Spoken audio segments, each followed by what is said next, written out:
Bonjour, aujourd'hui je refais une vidéo sur les commentaires de vos propres travaux.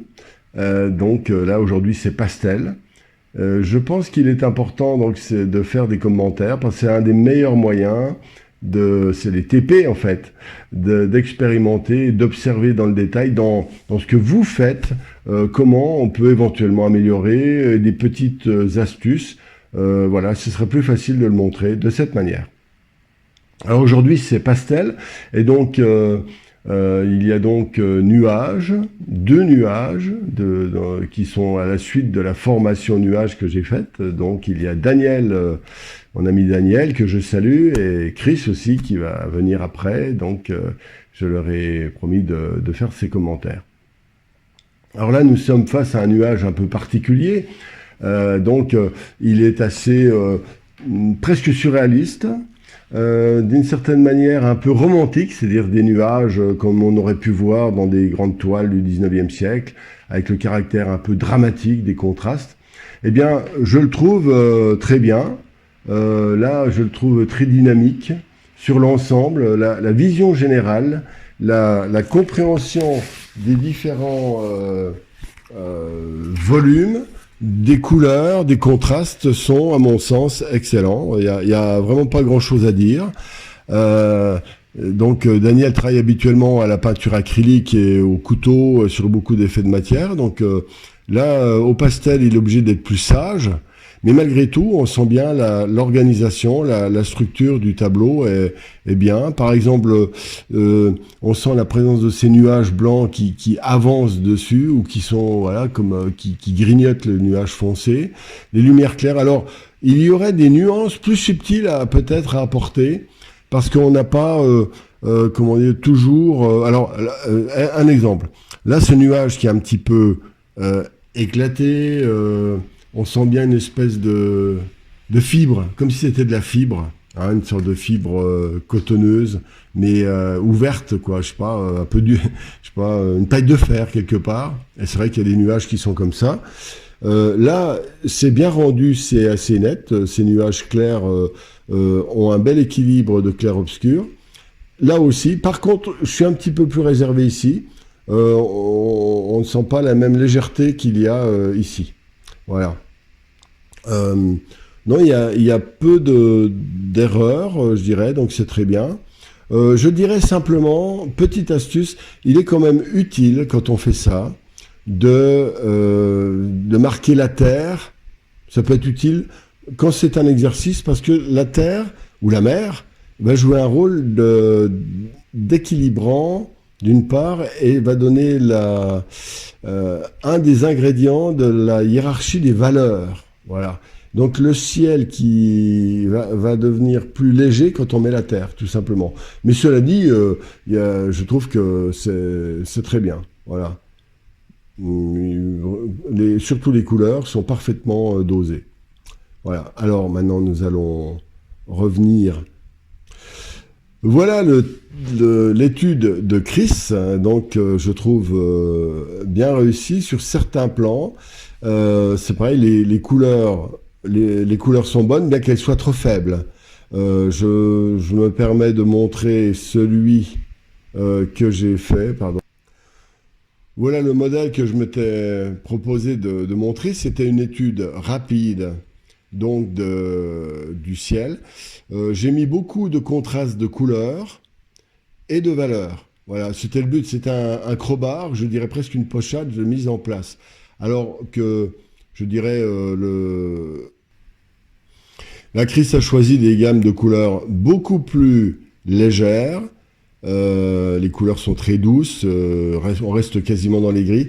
Alors là, même s'il y a des bonnes choses, parce que on sent bien la présence des volumes des nuages foncés, on sent la présence du clair, mais le contraste est peut-être insuffisant, parce qu'une des caractéristiques des ciels éclairés le soir avec les couchers de soleil, c'est des contrastes très forts, les zones sont vraiment marquées, elles sont bien délimitées aussi. Voilà, bon là c'est bien, c'est pas mal délimité. Voilà, le problème est la couleur dans ce cas-là, mais sinon, le sens des valeurs est pas mal du tout, Il manque un peu de contraste avec les zones claires notamment, mais sinon ça va. Alors s'il y avait eu des couleurs, nous aurions eu beaucoup plus de pêche. Voilà. Alors mais ça peut se discuter parce que là nous avons quand même quelque chose d'harmonieux. Mais je pense que si on mettait un poil plus clair à certaines zones et un poil d'orangé vif à cet endroit-là, ça pourrait aller. Pourquoi? Parce que l'orange et le jaune sont vifs quand ils sont très clairs. Donc on peut se permettre de mettre des jaunes assez forts. Mais pas trop non plus. Hein. Je dirais c'est l'idée du tendre vert. Tendre vert, ça ne veut pas dire tout bouleverser, aller à un but, point final. Non, c'est-à-dire on sent une direction, on s'y approche. Moi, je dirais, je garderai l'esprit de ce qui est là parce qu'il y a beaucoup de bonnes choses, notamment la fluidité de toutes ces zones-là. Les gris sont bien équilibrés, mais c'est le clair, je dirais, qui peut être augmenté, mais tendez vers. Alors, autre petit défaut, c'est ça. C'est-à-dire que la boule est peut-être un petit peu trop rigide, un peu trop systématique, et marquée par des points, ce qui est censé être des feuillages, mais ça manque de légèreté. Ça, c'est important. Ça pourrait être un tout petit peu plus foncé, un tout petit peu plus léger au niveau des feuillages. On doit sentir la légèreté, la fluidité. Même si les nuages sont très foncés en contre-jour, c'est cette fluidité qui apporterait une compensation énergétique, je dirais. Et ça aurait contribué à rendre encore plus claire cette zone-là. D'accord? Donc, un poil plus clair, un poil plus vif dans les jaunes orangés, un tout petit peu plus de... Enfin, quoi que c'est bien, là, peut-être un peu plus de contraste quand même dans les nuages, des zones peut-être un tout petit peu plus claires ici. C'est le jeu des valeurs. Non. Et ici, donc, allez, pourquoi pas vers le plus foncé pour rendre le ciel plus clair, et surtout, rendre ça de manière plus énergétique. C'est tout un travail qu'il faut faire, je dirais, sur des feuilles de papier... pour vous entraîner, prenez des feuilles de papier ordinaires pour faire les feuillages. Je montrerai ça un peu plus tard. Passons au sujet suivant. Alors, là donc, le sujet est intéressant, le ciel est bien rendu, il est correct, mais il lui manque un tout petit peu de pêche. C'est-à-dire une légère augmentation des contrastes entre le clair et l'obscur, même si c'est harmonieux. C'est-à-dire que la mer, j'aurais fait un degré ou deux de plus foncé. Là, j'aurais fait un petit degré de plus et vers les foncés, un demi-ton en plus et un demi-ton en plus vers les clairs. Et c'est ça qui aurait permis, à mon avis, de jouer un peu plus, tout en redessinant. C'est-à-dire que là, les lointains, les nuages doivent être un tout petit peu plus petits, peut-être, en augmentant un peu le volume, surtout de ceux du premier plan, légèrement, pourquoi pas. Mais voilà. En fait, c'est intéressant, c'est une position donc qui n'est pas désagréable du tout parce que le tableau, l'étude est en place et ça peut être amélioré par des petits réglages. Hein, je répète, la mer plus foncée, ça c'est un peu mou aussi. Voilà, il faudrait rythmer, peut-être jouer aussi sur des petits effets de matière, c'est-à-dire utiliser le pastel comme une manière de poser des poudres assez denses pour faire des sortes de caresses qui vont donner des accidents. Là, c'est un petit peu mou. Là, c'est pas mal quand même, mais j'aurais fait un peu pareil aussi quand même. Alors, on peut travailler aussi avec des petits traits, des petites hachures, des petits estompages à d'autres endroits. Il n'y a pas de règle définitive, mais il est un peu mou dans sa globalité. Et ce serait pas compliqué du tout de le monter en puissance. D'ailleurs, alors, petit défaut aussi, ça. Alors ça, jamais, hein, Chris. Jamais, jamais, ça. C'est strictement interdit, hein. C'est-à-dire, l'horizon, il est horizontal. Là, il fait un bombé. Hop, ça descend là, pof, pof, on va dire. Ça, c'est très, très mauvais. Alors là, voilà, j'ai dit un truc désagréable, c'est bien. Voilà. Donc, faut faire gaffe. Alors, l'horizon doit être assez précis, mais pas trop net non plus. Hein, attention, si on fait trop net, ça rapproche au premier plan, et évidemment, c'est pas du tout le sens de l'horizon. Ça peut rester légèrement flou, juste d'un bon dosage, pour arriver à faire une sorte de socle solide au tableau. D'accord? Et à partir de là, si cette mer était un peu plus foncée, ça donnerait peut-être un peu plus envie de faire plus foncer les nuages. Mais enfin bon, on va dire il n'y a pas de malheur, tout va bien, à part ces petits réglages. Voilà, c'est bon signe. Hein. Alors là, nous sommes. Alors c'est Chris toujours qui a fait cette étude. Alors là, je l'ai montré pour justement, à l'inverse du tableau précédent, montrer ce qu'il ne faut pas faire. C'est-à-dire que là, nous avons un ciel qui lui-même serait un peu pareil, il est pas mal. Les nuages sont pas mal du tout, c'est le but principal. En revanche, il manque absolument de contraste. Et quand on veut rendre quelque chose de clair, comme le ciel, les zones sont quand même claires, même s'il est un peu gris évidemment, c'est la netteté. D'une part, il faut jouer sur les trois contrastes. Le contraste de valeur, donc là c'est pas assez foncé. Contraste de netteté, dans ce cas-là, qui créerait donc une idée de premier plan, avec cette cabane uniquement, et puis peut-être légèrement tonifier les couleurs. Voilà, donc ces trois contrastes peuvent être mis en branle pour faire cette base, cette référence foncée pour organiser la couleur du ciel.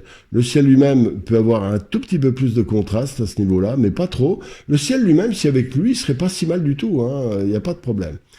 Là c'est pareil, c'est trop fade. Alors je dirais, Chris, il faut absolument que tu utilises des zones plus claires, plus foncées, un petit peu. En fait, utiliser les trois contrastes, un poil plus grand. Mais ne va pas tout de suite vers des contrastes forts, faut y monter progressivement. N'oublions pas aussi que certaines personnes préfèrent les contrastes légers, et ce qui compte surtout, c'est que l'échelonnage entre la zone, par exemple, la plus foncée et la zone la plus claire, soit bien équilibré, donne deux références, donc c'est la référence la plus foncée et la plus claire, et tout le reste doit être équilibré, et bien dosé par rapport à ces deux extrêmes. Alors, ce n'est pas obligé de mettre un foncé foncé et un clair très clair, du style blanc et noir, mais malgré tout, je pense dans ce cas-là qu'il manque de contraste. Voilà, j'augmenterai un petit peu, mais cette augmentation ne doit pas faire changer le tempérament. Vous avez un tempérament clair-obscur, vous avez vos gammes de gris, quelque part, vos valeurs, restez-y, vous devez être vous-même, mais je dirais, quand c'est fade, eh bien, montez d'un cran. Et souvent, là, dans ce cas-là, il n'y a pas de faute majeure, mais là, il y en a une quand même. C'est-à-dire que le contraste doit être donné, le là des valeurs, le là des couleurs pour être donné par ce premier plan qui est la cabane. Voilà. Et le sol, lui donner plus de pêche, un peu de matière, augmenter un peu d'un cran, hein, je dirais le fameux tendre vert. Donc, un poil plus foncé, clair-obscur, je dirais, un poil plus net flou, hein, le contraste des nettetés, et puis un petit poil aussi de caresser avec des couleurs, sans forcément changer énormément. Mais ces petits réglages s'ajoutant les uns aux autres, 10% de couleur en plus, 10% de contraste en plus, et là je dirais 30% de netteté en plus, et ça fait 30 plus 10 plus 10, et ça change complètement le tableau. Ça lui donne de la vie. Voilà. Eh bien, voilà pour aujourd'hui. Je vous invite à rapidement, j'en ferai plus souvent, mais des petites vidéos comme ça, avec 3-4 explications. Si vous avez apprécié cette formule, vous pouvez m'envoyer donc des photos de vos tableaux. Alors, je vous demande de les envoyer quand même en 1 mégaoctet. Hein. N'envoyez pas, là c'est un peu des confettis à 40 kilooctets, c'est un peu léger. Donc, envoyez-les en 1 mégaoctet minimum. Essayez de les cadrer aussi. C'est plus facile aussi pour les mettre en scène. Voilà, eh bien je vous souhaite une bonne pratique. Si vous avez aimé cette vidéo, écoutez, commentez, vous pouvez toujours liker si vous aimez, et puis si vous pouvez aussi vous abonner à la newsletter pour avoir un contact plus complet avec cette école de peinture. Voilà, à bientôt.